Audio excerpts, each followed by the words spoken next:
Hey everyone, it's Nurse Dani, and I'm joined today by Harmony Mitchell, registered dietitian nutritionist, and we are going to be talking about picky eating and just basically how do you get kids to eat healthy food. And so while we're talking, feel free to ask questions, post your comments, and we might have some time at the end to get to a few of your questions. And I want to start by having Harmony introduce herself. Okay, well, I am a registered dietitian nutritionist, like you said, for Primary Children's Hospital. I've been working there for over 15 years. That's a lot of experience. Yes, started as a diet tech there and worked my way up through school to now being a dietitian. And for the past 2 years, I've been working at the Riverton location, doing outpatient services, so seeing kids and their families individually for different nutrition concerns.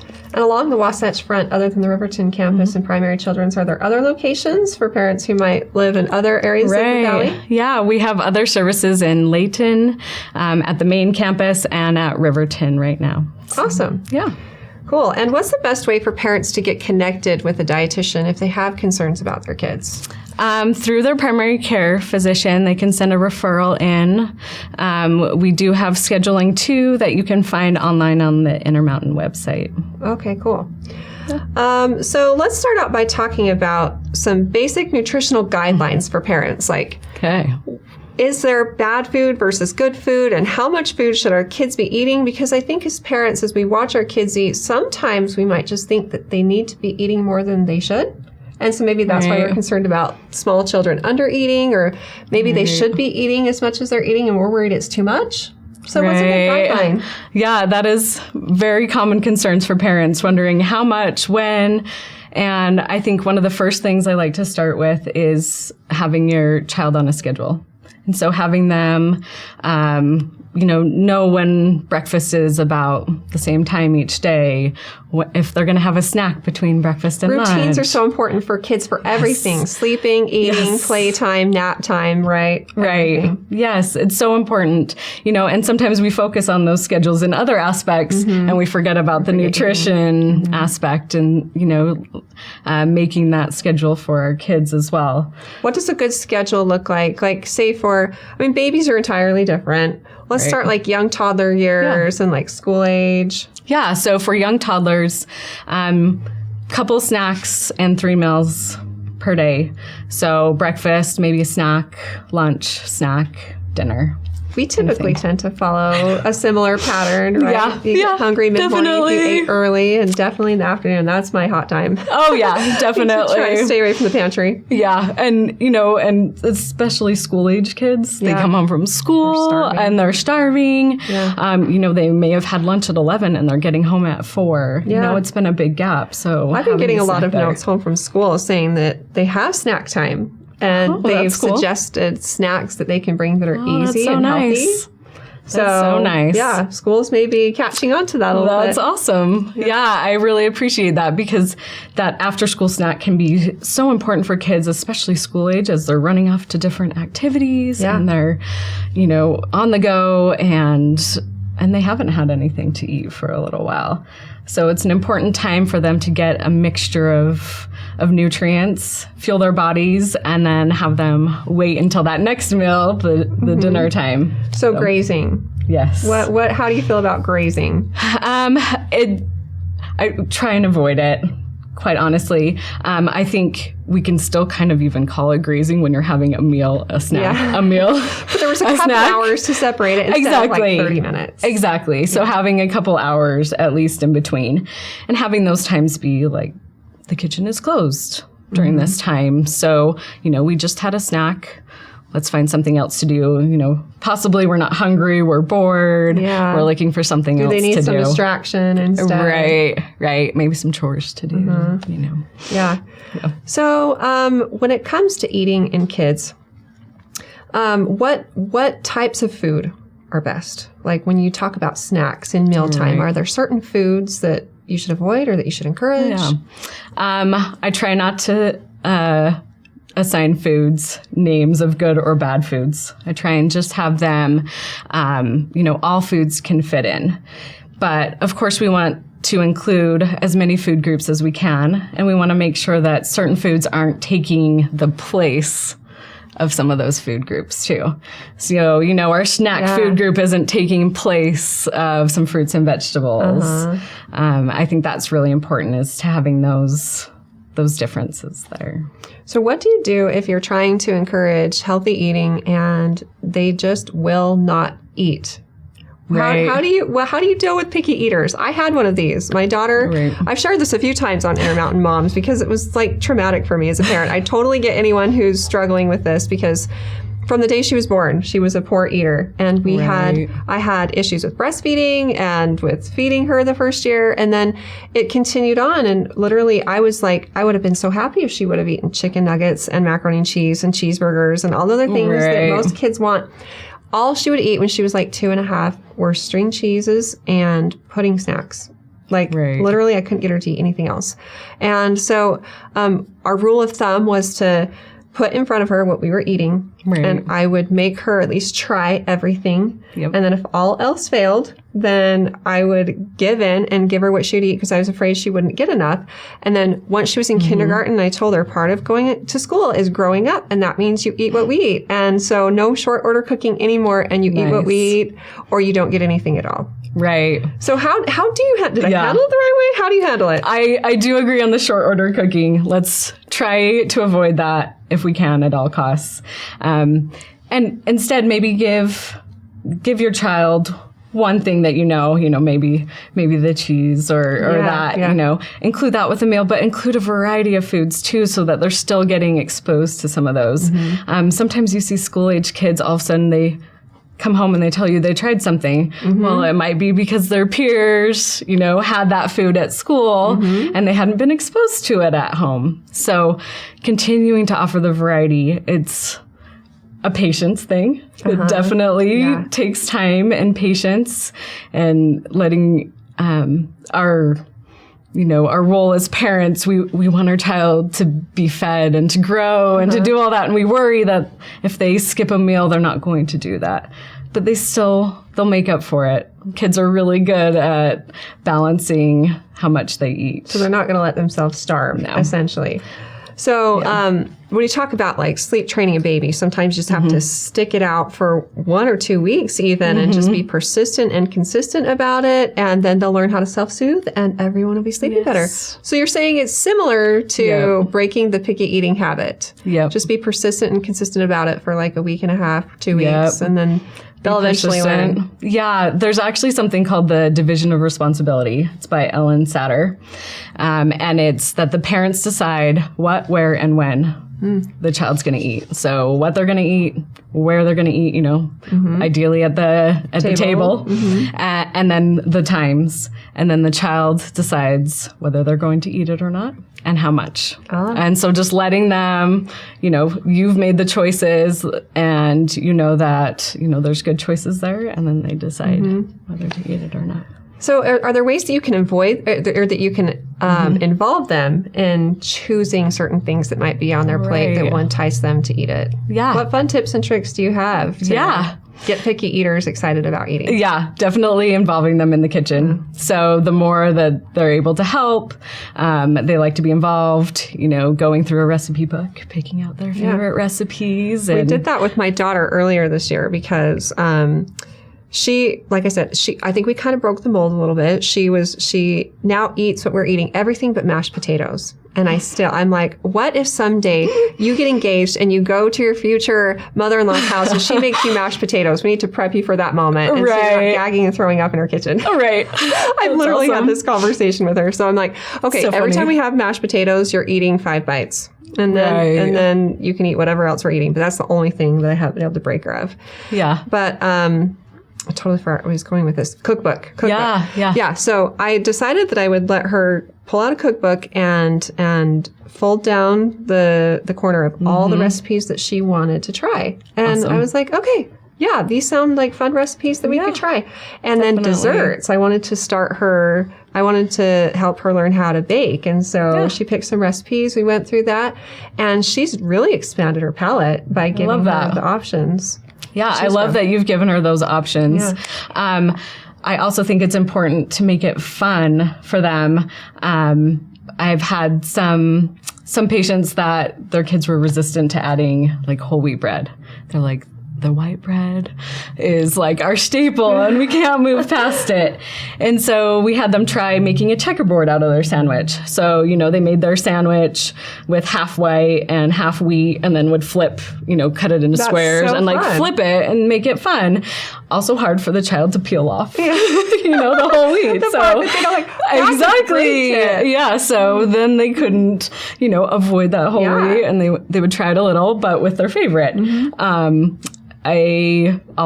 My kids would not eat yogurt when they were little. It drove me crazy. I'm like, this is a good low-fat dairy food. I want you to eat this. So I added sprinkles. I put it on there and just made it like ice cream sundae. Yeah, exactly. It was super fun. Didn't add a lot. I wasn't worried about the little bit of sugar on there. Yeah. The benefits of eating the yogurt far outweigh the sprinkles. So I just let them do that. And then eventually we didn't have to do sprinkles anymore. But they just ate the yogurt because they discovered it was good. Sometimes it's overcoming like that mental block of, I don't want that. I read somewhere in a journal from the American Academy of Pediatrics that it can take upwards of 15 to 20 introductions before a child will actually eat something. Yep. So there's that persistence piece. So true. Yeah. So true. And I think of that even as, as I've transitioned into adulthood and I thought, I used to hate onions. Like onions were the bane of my existence when I was little. And I think honestly, it was by the time I actually finally tried them 15 to 20 times, I was like, oh, these are good. That bad. Yeah, you have your idea and you have this idea in your head of how something's going to taste or that it's going to be disgusting. And then we try it new ways. Then exactly. You might learn you like it. Exactly. Yeah, and I try and give patients too. I have big lists of like fruits and vegetables and I try and tell them, okay, prepare it different ways. Broccoli steamed versus broccoli roasted versus broccoli raw are 3 very different flavors. Yeah. And so, textures. Yeah, and textures and everything. So give your kids that opportunity to maybe try it a different way. Yeah. And then let them grade it. I love this. You mentioned the rating system before we started. Yeah, so let them be the food critic. Say, okay, you guys are the food critic today. Let me know what you think about, how we prepared the broccoli today. Is it a thumbs up? Is it a sideways, like so-so? Or is it a thumbs down? And if it's thumbs up, hey, that means we can add it again. Thumbs so-so, well, maybe we'll try it a different way. And thumbs down, okay, we tried it. We'll wait a little bit and probably throw it back in there. A little bit. This is sounding to me like when we talk about toddlers, they want to assert their growing sense of independence. And so you need to, it's like when they're getting ready for the day, you hold 3 shirts in front of them that are acceptable for your activity, and then they get to pick the one they want. This sounds a lot like food. Like you're giving them all these healthy options that you've decided on ahead of time, and then they still have some independence and choice because they get to choose from what you've offered them. Right, exactly. So they still have that choice. Yeah. But you know that all the choices are good. Yeah. It's funny because I'm way older than all my siblings. Like my youngest brother is like 12 years younger than me. So they more think of me as like mom. They thought of me as mom when we were growing up. And they still tell me to this day that they have nightmares about me forcing them to eat their meatloaf at night. That's awesome. So what are your theories about making kids finish their food? Yeah. I'm not a huge fan of that. Again, it's kind of that division of responsibility. But it's that, let you choose what, where, and when, and let them decide whether they're going to eat it and how much. Although I do like the trying a bite mentality too. Let them try, have them still try it. Have them talk positively about the food. Because I think when they immediately say yuck, my first response is, okay, now you have to say something nice about the food. Yeah. The food has feelings too, Well, and I've noticed our attitudes about food because, of course, I have things I don't like, and so if I'm talking about that in front of them, it's going to influence them. And I've tried to be really careful about that, but my husband, not so much. He has vegetables that he won't eat. Yes. And it's like zucchini is one of them. And so it took a little bit of time for our daughter to try zucchini because he would never eat it. But now she loves it. She just said the other night, I don't know why people don't like zucchini. This is delicious. That's awesome. That's awesome. You seem to try it and give over all these preconceived notions. It's so true. I used to shoot my husband daggers when I would make foods that I knew he didn't like, but here's my young kids eating in front of him. I'm like, no, you are eating that. I don't care. Like, because we have to be that. We have to be that example to them too, and talk positively about food and keep food light and, not so much tension around the food table.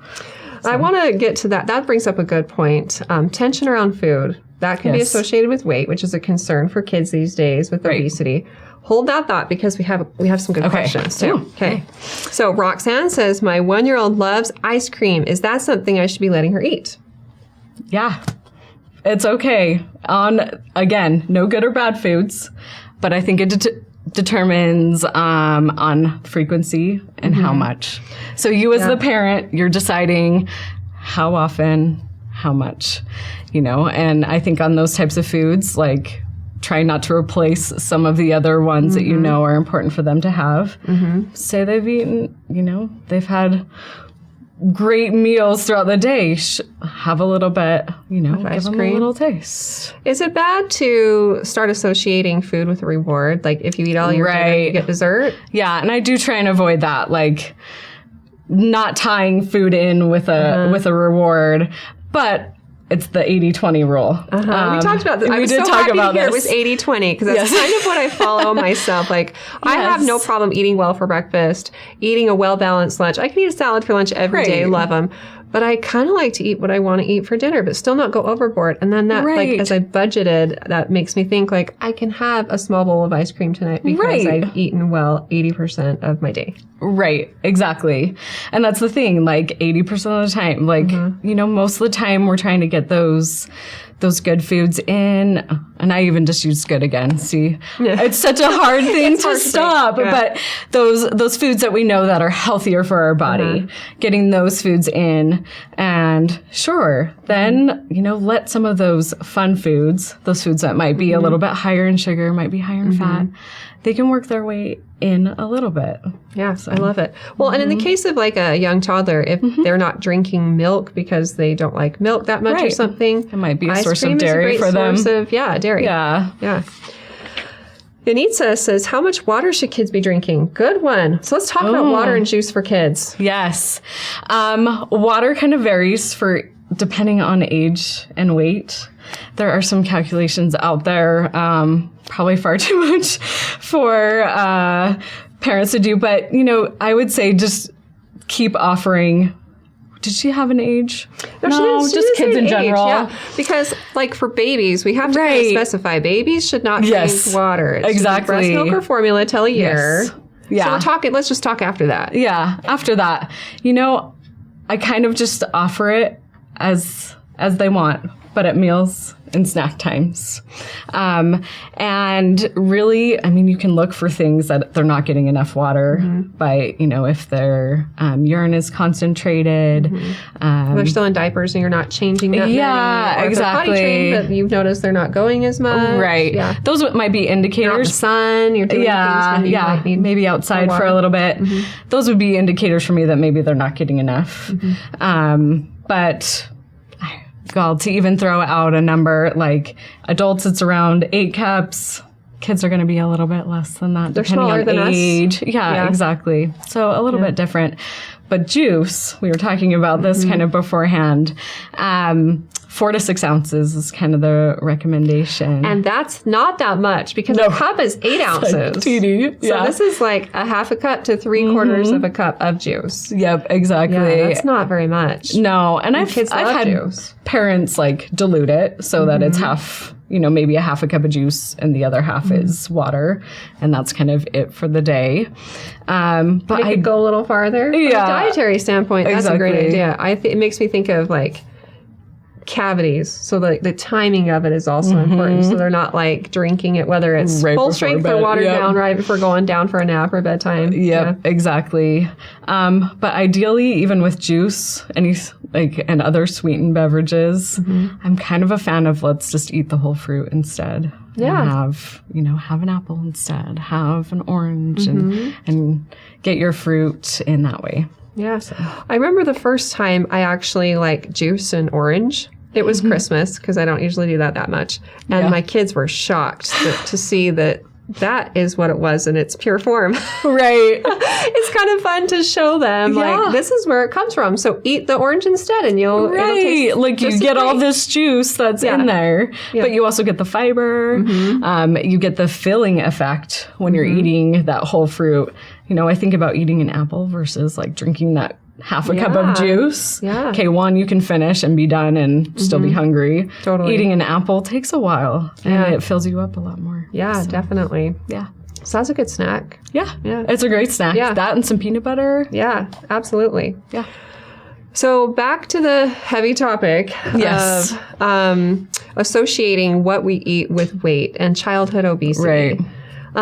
So that's been an epidemic in our country for a while now. And so I was just telling you before we started that my daughter, when she was in 4th grade, went to school and they must have had some great lesson on nutrition because she came home and told me all about it. And she told me what healthy foods were. And she really latched onto that. And she wouldn't eat unhealthy food, honestly. She just wanted to eat healthy and be healthy. And it kind of backfired in our circumstance because then for 2 weeks, we took her to the pediatrician in January and she hadn't gained any weight or really grown any inches for 2 years. Yeah. And so we kind of had a conversation about was it, the chicken or the egg kind of thing. Was she not eating because she wasn't growing, or is she not growing because she wasn't eating? And we had, the pediatrician was talking to her about, eat healthy snacks. And I'm I'm trying to get her to eat food in general. Packing. We're trying to add calories here. Exactly. And so, I don't know, is one issue more common than the other? And how do you find a good balance? Yeah, it is so hard. I know, I wish nutrition was this cut and dry, this is what you do and everyone's great and, everyone would be the same weight or height or, and we all have different genetics and that plays a part into it. But I think, again, it kind of falls into that, no good or bad foods, but there are foods that hold more nutrients for us. And we want to include those, but we also don't want to exclude some of the others. It's interesting. There's been a lot of research on forbidden foods and restricting foods on kids. And I think it can fall into either direction, whether you're restricting on the healthy side. Or overeating. But when you're restricting foods, it's kind of telling you, okay, your favorite food, you can never have that again. Yeah. And what is that going to do? Right? It's just going to make you think about it all the time. That's all you want. That will be the focus of your thoughts all the time. Yeah. And it causes more binge eating on those foods and future problems. And so instead of maybe restricting foods, it's just having, again, that kind of balance where it's okay, we're going to have a mixture of foods. And maybe sometimes we might have ice cream and maybe sometimes we're going to have the cookie at school. And that's okay because we also know we had fruit for lunch and we had a vegetable for lunch and that's all okay. And activity in there with it and that's a huge portion too. Yeah. When I talk to patients about just healthy lifestyle in general. My kids my oldest and my husband are into bike racing. And so I start to compare it to the wheels on a bicycle. Oh. So we have 2 wheels and one is healthy eating or just, including those foods that we know have a lot of nutrients for us. And then the other is physical activity. Oh. And, you could pedal a bike if one wheel was working. You can do it. You can drag it along. You can still move. But if both wheels are working and you're focused on both, that really gets... It's going to take you farther. It can take you a lot further. Yeah. So I love that analogy. Yeah. That's a great analogy. The two kind of go hand in hand. Exactly. Because if you're really active, you need to eat more food. Right. And if you're eating more food, you should be more active. Right. Yeah. Right. Yeah. So including that physical activity, we're meant to move our bodies, and so much research is coming out on the sedentary behaviors, and that I've heard some comparisons to it's like the new smoking is like, sitting and being in front of screens all the time and, not getting up. So I'll even tell parents, like, it doesn't have to be formal physical activity. They don't have to be signed up in a million sports and have all your time spent shuttling them from sport to sport. Yeah. It can just be, okay, at home, every 30 minutes, we're setting a timer, and at 30 minutes, we're going to go up and down the stairs, do 10 jumping jacks, turn around in a circle. I don't care, whatever it is. And then, go back to some of our other activities. Like, it can be as simple as that. So. Yeah, that's great advice, because sometimes we feel like it's overwhelming to implement these changes in our family because we feel like it has to be so formal or it's going to be so overwhelming and require so much time, effort, energy, money to change our diet, to eat healthier foods. That is a challenge. Sometimes healthier food costs more. Yes. Preparing it takes extra time. But it sounds like if you just pick little ways that you can accommodate each thing one at a time, they're little baby steps. It's overwhelming to do it all at once. Exactly. Yeah. If you're picking 1 hour out of your week to maybe prep some fruit and vegetables so that they're ready, it makes a huge difference at that crazy time, especially after school. That like 3 to 6 hour where you're just running all over the place. If you already have some fruit and vegetables cut up, then it's a grab and go item. That's a great tip. Yeah. You can just know that you're fueling your body with healthy food. Yeah, exactly. Speaking of grabbing and going, and overeating, it kind of goes to that too, because I kind of talked about how my daughter was on one end of the spectrum, and we were able to get her to see the light, and she's like eating great foods now. I think she's gained a couple of pounds. We're doing great. But my son is on the opposite end of the spectrum, and I mentioned that my husband is really tall and I'm really tall. And so by nature, our kids are growing like weeds. And my son is, he grows a few inches in a couple of months. And so when he's asking me if he can eat an hour after dinner, I let him. Is that a good thing or a bad thing? Because I can tell that he's growing and he probably needs extra food. Right. Yeah. I think each family and child is a little bit different. But in general, if you know they ate a great amount at dinner, and maybe you avoided a snack right before dinner. Grazing, so they wouldn't eat dinner. Yeah. So make sure there wasn't grazing before then, but that they had dinner and they ate great, still hungry, and you're noticing he's growing inches and all that, having maybe another snack, and I've had patients that are trying to gain weight or they're growing super fast, and I'm like, let's throw in another snack maybe after dinner. Well, it's always kind of a test too, because I say if you want to eat a banana or an orange or an apple or a cheese stick, then you can have something to eat. And he's like, okay, so I know he's hungry if he wants to eat that. But if he's like, no, those don't sound good, then I'm like, are you just bored or just wanting dessert or that kind of helps me get to the bottom of it. Oh yeah, and I think that's a great thing to bring up too, is still giving them those choices that are all good choices. Yeah. Like, okay, if you want to have a snack, let's have a piece of fruit. Let's have a low-fat dairy or a protein or something like that, and offer it and see what they do. Yeah. So. Well, are there any other tips or suggestions or information that you feel like parents should know about kids and healthy eating? I have a great website. Awesome. For sure. Choose My Plate. I don't know if you may have seen that before. ChooseMyPlate.gov. It has so many resources that I think are untapped by many parents. They have My Plate plans where you can go in and put the age of your child, see how many servings they should be getting of each food group. That can help you plan accordingly. Yes. Know what you should be offering. Exactly. Like how many fruits and vegetables, from toddler up to teenager and beyond. It has even games for kids to play. Awesome. It has, tips on how to include more fruits and vegetables, tips on, what are great proteins, what are great snacks after. It's just an untapped resource, I think. So I think that one's a great one. What about school lunch? Do you have any tips for that? Like, yes. Things we should be packing, eat at school versus right. lunch? I know I get asked that question all the time. School lunch versus not school lunch. School lunch is under very specific rules, and they have to have, so many whole grains in there. They have to have different colors of vegetables offered throughout the week. They have to have like low-fat dairy, So I really do think sometimes we read the list and we're like, corn dog, and things like that. And we're like, it actually gives me hope as a parent when I read the menu sometimes. I know, right? Good. Yeah, exactly. But that's the thing. Like, maybe that corn dog's in whole grain batter on the outside. Yeah. But they're not going to put that because then the kids might be like, yeah, ew. I'm not going to eat it. But yeah, there's a lot of good things about school lunch, and kids are getting exposed to a fruit and vegetable. They have to have it on their tray. That's their option. So if they don't eat it, they're going to starve. And at school, they know that. Exactly. And a lot of times my kids will say, like, I didn't like, because like, I think the chicken patty is one thing that they haven't liked. And so when that's for lunch that day, they'll be like, but I ate my peaches and my blah, blah, blah, blah, blah. Right. So they ate the other stuff. Exactly. I know I had my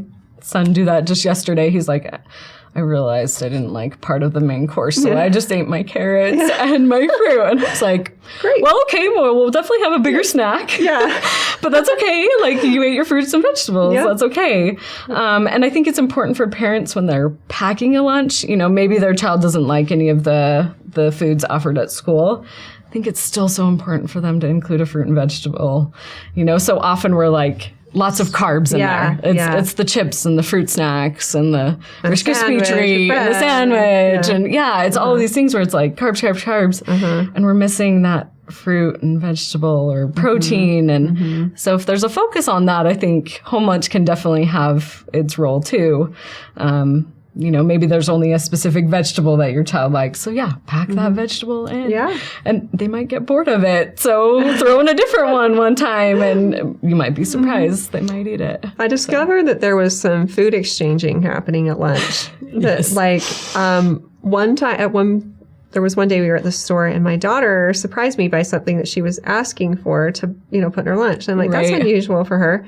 And then I learned later that she really liked what someone else was bringing. And so, and they liked that treat. So that was what they were trading. And I'm like, well, just ask me for what you wanted in the first place. I know, right? Yeah. Yeah. So it might be good to have I learned it was good to have a conversation with them about what they ate that day. And it's so true. Ongoing, I do. Like, do we want to switch certain things out so that we know that they're eating good food? Yeah. Yeah. Well, and it was interesting with my son. I was like, oh, we found out he doesn't like that main entree. Yeah. Okay. So maybe on those days we should be packing a lunch. Yeah. To ensure that they're eating. Yeah. Exactly. So I think that's an important thing to touch bases with your kids if you're looking for more questions to ask after school. I know. There's one. Not like we don't ask enough. Yeah. Well, then you can just be like, I just wanted to know because, now I'm planning dinner, Right. Yeah. Well, thank you so much. Those tips are so helpful for me too. So they've got to be helpful for everyone who is listening. And so tell us one more time where people can find you, Harmony. So they can schedule individual dietitian appointments, usually a referral from their primary care doctor, into Primary Children's. I can give you our scheduling line though too. Awesome. It's 801-662-1601. And that is a scheduling line for the outpatient dietitians at Primary Children's as well. Awesome. So thank you so much again for your time. Tons of helpful information. Yeah.